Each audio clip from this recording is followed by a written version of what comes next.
Hello everyone, मैं रविंदर दिल्ली से आप सबका अपने चैनल पे वेलकम करती हूँ। कल एक मैंने वीडियो शेयर किया था जिसमें मैंने बताया था कि मैंने कुछ इफ़को से प्रोडक्ट्स मंगवाए हैं नीमाटोड के लिए। और मैंने बताया था कि जब मैं उन्हें यूज़ करूँगी अपने गार्डन में तो मैं आपको बताऊँगी कि नीमाटोड कैसा होता है और इन प्रोडक्ट्स को उसके ऊपर कैसे यूज़ करना है। तो मैंने सारी जड़ें निकाल के रखी थी पौधों की, पर क्योंकि उनको फेंकना होता है, उनको अपने गार्डन में दोबारा रखना नहीं होता। और मेरे हस्बैंड ने सुबह कचरे की गाड़ी आई है तो सारी उठा के उसमें डाल दी हैं। और अब मेरे पास कुछ ना है नहीं दिखाने के लिए, पर फिर भी मैंने कोशिश की है कि जो अंदर रहेगी ना जड़ें अभी मिट्टी में, उनमें से मैं आपको नीमाटोड शो कर पाऊँ कि नीमाटोड होता होता कैसा है। तो ये देखिए, मैंने मिट्टी की गुड़ाई की है और ये नीमाटोड की भरी हुई कुछ जड़ें मिली हैं। तो वही मैं आपको आज शो करती हूँ और फिर बताती हूँ कि हमें जो हमने ट्राइगन मंगवाया उसको यूज़ कैसे करना है। तो ये देखिए, ये ऐसी होती हैं नीमाटोड। ये जड़ के अंदर लगा हुआ है, ऐसे गोल गोल से आलू आलू से बन जाते हैं जड़ के अंदर। और इनको ये फिर हमारे पौधे की ना ग्रोथ नहीं होने देते। ये देखिए, मैं एक क्लियरली पास से दिखाती हूँ आपको। जो जड़ होती है ना, वो तो देखिए हमारी ऐसी ऐसी होती है, सीधी सी प्लेन सी ना। इस पे ब्लैक सरफेस पे रख के दिखाती हूँ। ये देखिए, जड़ जो होती है ना हमारी, वो ऐसी सीधी सी प्लेन सी होती है। बट जब उसके अंदर नीमाटोड एंटर करता है ना, तो वो ना वहाँ पे ये देखिए बीच बीच में से आपको जड़ उभरी हुई नज़र आ रही होगी। वो ऐसे बीच में जाके ना, एक मिनट जूम कर लेती हूँ। हाँ, ये देखिए, जड़ के अंदर जा जाके ना बीच में वो अपनी कॉलोनी बनाते हैं, अंडे देते हैं। तो जड़ ना ऐसे बीच बीच में से फूलना शुरू हो जाती है, जैसे आलू से होते हैं ना, आलू आलू से बनते रहते हैं। उसके बाद क्या होता है कि ये जो इनके अपने बच्चे होते हैं, जो नीमाटोड होते हैं ना, ये जो भी हम फर्टिलाइज़र ऐड करते हैं ना मिट्टी में, वो पौधे तक नहीं पहुँचने देते। क्योंकि पौधे तक वो फर्टिलाइज़र को पहुँचाने का काम तो जड़ ही करती है ना। तो ये जड़ के अंदर बैठ के ना उस सारे पोषण को खुद ले लेते हैं, खुद सक करते रहते हैं। और जड़ तक, जब जड़ पौधे तक हमारा पोषण नहीं पहुंचा पाती ना, जो हमने दिया है, तब पौधा सूखना शुरू हो जाता है, मर जाता है, क्योंकि वो भूखा प्यासा रहता है और ये नीमाटोड सारा पोषण जो है वो लेते रहते हैं। तो ये इनको ना कभी भी अपने गार्डन में नहीं रहने देना चाहिए। तो इनको अब जैसे मैं मिट्टी में से निकाल रही हूँ ना, छांट छांट के, तो इनको निकाल के डस्टबिन में डालना है आपको, मतलब डिस्ट्रॉय करना है या जला दो अगर जला सकते हो तो। और ये देखिए, सारी मिट्टी में से छोटे छोटे से फैले हुए हैं। मैं ढूंढूंगी और सारी जड़ों को, जो भी ऐसे गांठें हैं ना, उनको निकाल के फेंकूंगी। और उसके बाद मैं मिट्टी को ट्रीट करूंगी। और जैसे मैंने ट्रीट करने के लिए खुरपी यूज़ की है ना, तो इस खुरपी को भी मुझे किसी और पॉट में यूज़ नहीं करना है। सिर्फ इन्हीं जो 4 पॉट्स हैं ना मेरे, जिनमें ये नीमाटोड लगा हुआ है, उन्हीं 4 पॉट्स में मैं इसे यूज़ करूँगी। और उसके बाद मैं इस खुरपी को नीचे ले जाके अच्छी तरह से साबुन या सरफ से धो के ना, और सैनिटाइज़ करके, और फिर अपने गार्डन में दोबारा किसी और पॉट में यूज़ करूँगी। कोई भी चीज़ जो मैं इन 4 पॉट्स में यूज़ करूँगी ना, उसको मैं अपने गार्डन के किसी भी दूसरे पॉट्स में यूज़ नहीं करूँगी। ये बात का ध्यान रखना होता है अगर आपके गार्डन में नीमाटोड आ जाए। ये ना आ ही जाता है जितनी मर्जी केयर कर लो, क्योंकि होता क्या है, जब हम प्लांट लाते हैं ना नर्सरी से, जैसे अब पिटूनिया लाएंगे ना, उनके साथ अक्सर नीमाटोड आता है। तो वो केयर कभी बहुत करें, चाहे जितनी मर्जी, कुछ ना कुछ ऐसे हाथ उथ इधर उधर गए या कोई खुरपी इधर उधर गई तो बस फिर फैलता है ये हमारे गार्डन में ना। और मैंने पहले सोचा था इस मिट्टी को ना मैं पलट के सोलराइज़ करूँगी, बट देखो सूरज तो निकल नहीं रहा। और इस मिट्टी को पलट के, और अगर बिल्ली के बच्चे आ गए तो वो मिट्टी में खेलेंगे और फिर इस मिट्टी के जर्म्स ना सारे गार्डन में फैलाएंगे। तो मैंने ना सोचा कि मैं इस पोट्स के अंदर ही ऐसे ही दवाई डाल जाऊँ, ट्राइगन भी डाल जाऊँगी, और साथ में जो मैंने पाउडर मंगवाया नीमाटोड के लिए, उसको भी डाल जाऊँ, ताकि बिल्कुल भी इसी पोट के अंदर ही अपना ख़त्म हो जाए। और फिर मुझे इनके अंदर जो है वो अपनी सीडलिंग लगानी है। तो ठीक से समझ में आया होगा आपको कि नीमाटोड की क्या पहचान होती है। कई बार आप हल्का सा मिट्टी भी उखाड़ के देखेंगे ना अपने पौधे के जड़ के आसपास, तो आपको ये छोटे छोटे गांठे सी नज़र आएंगी।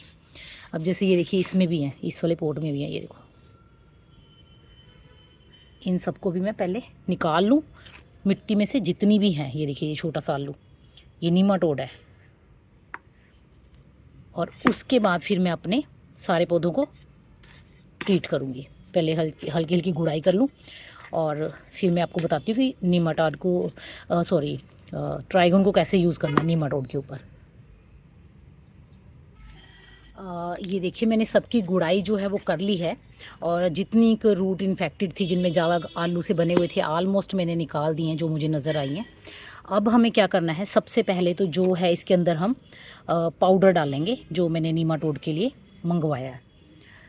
तो वो ये देखिए मैंने इसे ओपन कर लिया है। और ये जो होती है ना, ये भी एक तरह से एक एक्टिव फंगस ही होती है, जो कि ना नीमाटोड के अंडों को खाती है। जब हम इस पाउडर को डाल देंगे और इसकी पानी वाटरिंग कर देंगे ना अपनी मिट्टी की, तो ये एक्टिव हो जाएगी और जितने भी नीमाटोड के जो हैं लार्वा हैं जो उनको खा लेगी। और जब वो जो अंडे हैं उनमें से हैच होंगे और उनमें से जो नीमाटोड्स निकलेंगे बच्चे उनके, उनको भी ये फंगस खा लेगी। और इस फंगस को हम इस मिट्टी में ऐड कर देंगे।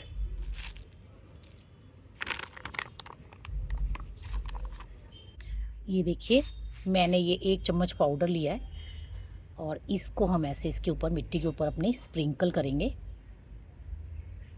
और उसके बाद हमें क्या करना है, मिट्टी में मिक्स कर देना है। मिट्टी में मिक्स कर देना है और फिर उसके बाद हमें इसे वाटरिंग कर देनी है अपने पॉट की, ताकि ये ठीक से अपना काम करे। क्योंकि ये जो पाउडर है ना, इसमें भी एक तरह से फंगस ही है और उस फंगस को भी ज़िंदा रहने के लिए ना जो है वो मॉइस्चर चाहिए, वरना वो मर जाएगी। तो फिर फ़ायदा नहीं होगा हमारा ये पाउडर डालने का। तो इसको अच्छी तरह से मिक्स करके हम इसकी ड्रिंचिंग करेंगे।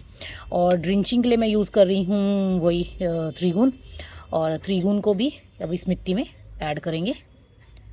और अब त्रिगुण ले लेती हूँ और त्रिगुण के लिए ये देखिए 1 लीटर पानी लिया है मैंने, उसमें मैं 10 ml ऐड करूँगी। ये 5 ml, जो एक ये चम्मच होता है ना, ये 5 ml का होता है। और 5 ml ही और ऐड करेंगे। बस ये 10 ml हो गया। अब हम इसको इस पॉट की मिट्टी में अच्छी तरह से ऐड कर देंगे। ये अपना आप नीचे जाएंगे, अपने आप काम करेंगे और जितने भी नीमाटोड के अंडे या नीमाटोड है ना, उनको सबको ख़त्म करेंगे हमारी मिट्टी में से। बस इतना ही काम करना है और आपकी मिट्टी जो है ना वो नीमाटोड से फ्री हो जाएगी, अच्छी तरह से ट्रीट हो जाएगी। पर एक बात का आपको ध्यान रखना है कि आपको ना इसमें कोई भी केमिकल ऐड नहीं करना, क्योंकि जो केमिकल होते हैं ना, वो हमारे जो गुड बैक्टीरिया होते हैं, गुड जर्म्स होते हैं, जो हमारी मिट्टी के लिए अच्छे होते हैं, माइक्रोब्स, उन सबको भी ख़त्म कर देते हैं। तो कोई भी केमिकल आप यूज़ मत करना, क्योंकि मैं भी अपने वेजिटेबल्स और फ्रूट्स प्लांट्स में ना किसी भी तरह का कोई भी केमिकल यूज़ नहीं करती हूँ, क्योंकि ये चीज़ें हमने इनटेक करनी होती हैं, फिर हमारे अंदर भी वही केमिकल जाते हैं। अगर हमें केमिकल ही यूज़ करना है तो फिर हम इतनी मेहनत क्यों कर रहे हैं ना, अपने घर में सब्जियां क्यों उगा रहे हैं?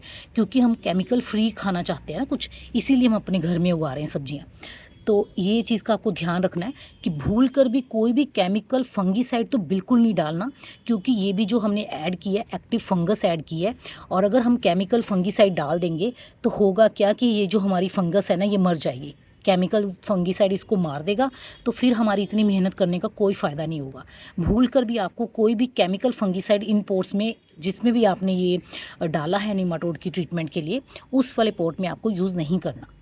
मैं भी केमिकल यूज़ करती हूँ, साफ का फंगीसाइड यूज़ करती हूँ, बट मैं वो अपने सारे फोलिएज प्लांट्स में, फ्लावरिंग प्लांट्स में या दूसरे प्लांट्स में यूज़ करती हूँ, जिनको हमें सब्जियों और फ्रूट्स वाले प्लांट्स में नहीं यूज़ करती, क्योंकि इन्हें हमें इनटेक करना होता है और उन प्लांट्स को हमें इनटेक नहीं करना।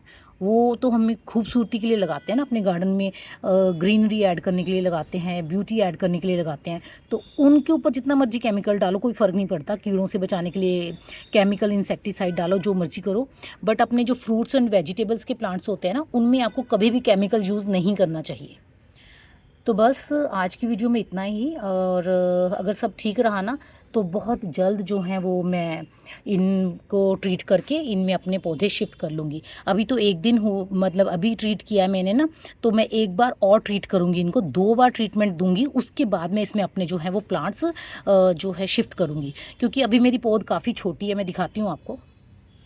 ये देखिए ये काफ़ी छोटी है, अभी इसको लगेंगे 15 से 20 दिन बड़े होने में, तो मैं वही लगाऊंगी। एक्चुअली मैंने सोचा था कि मैं उसमें या तो ये बीन्स के प्लांट्स लगा दूंगी या मैं मटर लगाऊंगी, बट नीमाटोड को कंट्रोल करने के लिए ना फसलें भी हमें बदल बदल के लगानी चाहिए। तो मैं सोच रही हूँ इस बार मैंने गोभी लगाऊंगी उसमें। 3-4 महीने के, 3 महीने का टाइम पीरियड है गोभी का, और फसल भी चेंज हो जाएगी, क्योंकि पहले भी उनमें बीन्स लगी हुई थी। तो बीन्स लगाने का फ़ायदा नहीं है उनमें, वो फिर दोबारा नीमाटोड जो है वो एक्टिव होंगे। तो मैं ये क्रॉप भी चेंज कर दूंगी इस बार, मैं उसमें ये जो गोभी के मेरे बन रहे हैं ना सीडलिंग, इनको लगाऊंगी। तो देखते हैं फिर कि कैसे ग्रो होती हैं ये सब। बने रहना मेरे साथ, पूरी अपडेट के साथ देखने को मिलेगा आपको कि कैसे नीमाटोड ट्रीट हुआ है या नहीं हुआ है, और हमें क्या क्या बेनिफिट्स हुए इन प्रोडक्ट को यूज़ करने से। तो मिलते हैं फिर नेक्स्ट वीडियो में, तब तक के लिए बाय।